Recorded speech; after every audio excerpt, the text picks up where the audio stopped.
So good morning and welcome you all in CPKX. Let's move through our daily lead code challenge. और आज का हमारा problem है kth symbol in grammar. So इस question में हमें n रोज बिल्ड करना है and we have to return kth index पर जो भी एलिमेंट होगा, ठीक है, उस एलिमेंट को अपने को रिटर्न करना है. So nothing is how to build our row. I hope you all guys are aware of problem statement. हम लोग फिर भी प्रॉब्लम स्टेटमेंट को एक बार समझ लेते हैं क्या है और ये कैसे वर्क करेगा प्रॉब्लम, है ना. So for n is equal to one, let's suppose n is equal to one. In this case first row will filled by zero. पहले रो को किससे फिल करना है? जीरो से. Now for each consecutive row zero got replaced by zero one. Similarly one got replaced by one zero. Make sense. So n is equal to one के लिए अपना element क्या होगा? Zero. Now for n equal to two. n equal to two के case में हमारा element क्या होने वाला है? जीरो को रिप्लेस करना है किससे? जीरो और वन से. So for second row our element is zero and one. For our third row our element is, फिर से इस वाले जीरो को रिप्लेस करना है जीरो वन से एंड वन को रिप्लेस करना है वन कोमा जीरो से. So zero one for this one and one zero for that one. Now for n is equal to four. n is equal to four के case में zero को replace करना है zero one से one zero and zero one. Now let's draw our table for n is equal to five as well. Zero got replaced by zero one zero one zero one and this one is one zero. Okay.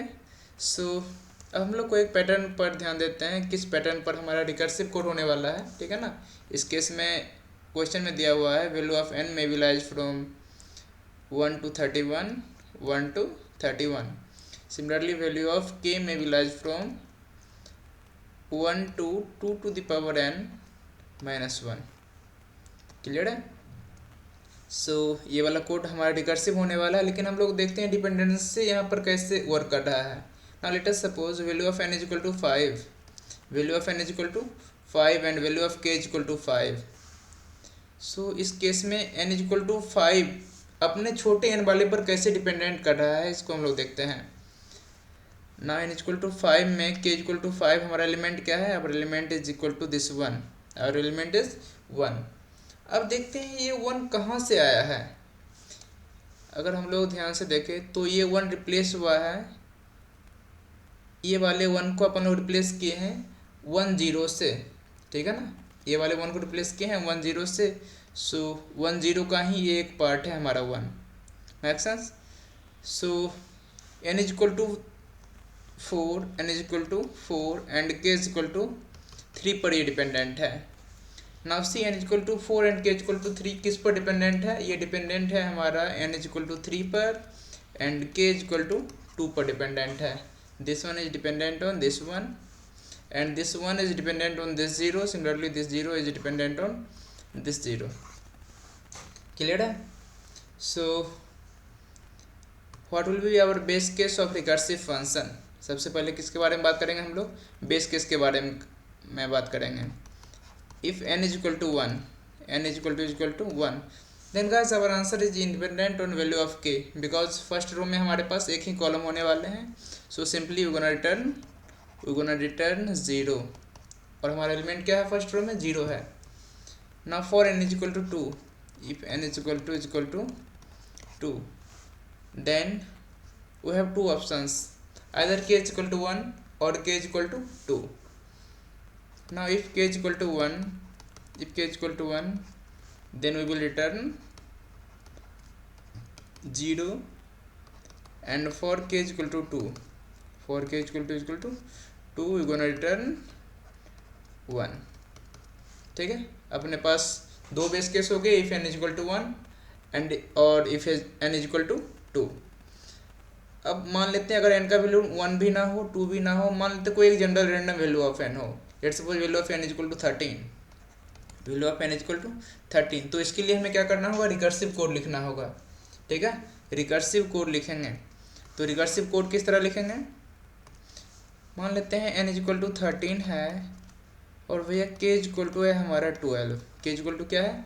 12। ये dependent किस पर होगा, ये dependent होगा हमारे n equal to 12 पर, और k equal to 6 पर डिपेंडेंट होगा। अगर मान लेते हैं हमारा एलिमेंट है प्रीवियस रो में 0, प्रीवियस रो में क्या है, 0 को रिप्लेस करेंगे अपन लोग 0 और 1 से, और 1 को रिप्लेस करेंगे 1 और 0 से।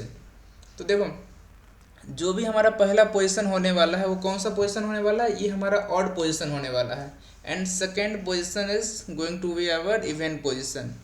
This is our even position and this is our odd position. Clear है। सो ऑड वाले पोजीशन पर एलिमेंट हमारा देखो सेम आ रहा है, अदर फॉर 0 और फॉर 1। 0 के केस में 0 और 0 है, 1 के भी केस में क्या है, 1 और 1 है। But in case of even position, our element is just reverse. 0 के केस में हमारा आंसर 1 है, और 1 के केस में हमारा आंसर क्या है, 0 है। See this one, 0 for 1 and 1 for 0। Clear है। So we will check if k is odd, if k is odd means we can write if k modulus 2 is equal to 1, then we gonna return। हम लोग क्या return करेंगे, हम लोग return करने वाले हैं, let suppose name of function is fun, so this is dependent on n minus 1th row and value of k become k plus 1/2। Clear है। सो k इक्वल टू ऑड के केस में हमारा एज इट इज रिटर्न हो जाएगा, ठीक है। But if k is even, let's suppose k modulus 2 is equal to 0, then we will return their reverse। और रिवर्स करने के लिए हम लोग क्या करेंगे, नोट ऑपरेटर लगा देते हैं फंक्शन के जस्ट पहले, note of function n minus 1 comma k plus 1/2। so this is our overall recursive code। so let's submit our code।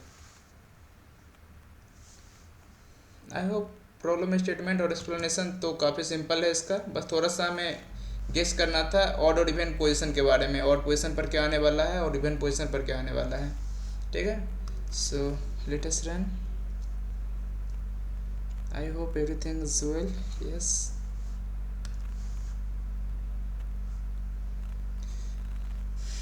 So guys our code got accepted. So thank you for watching our videos. If you want further more videos like this, like daily lead code challenge, daily GFG challenge, then please subscribe my channel। Thank you once again।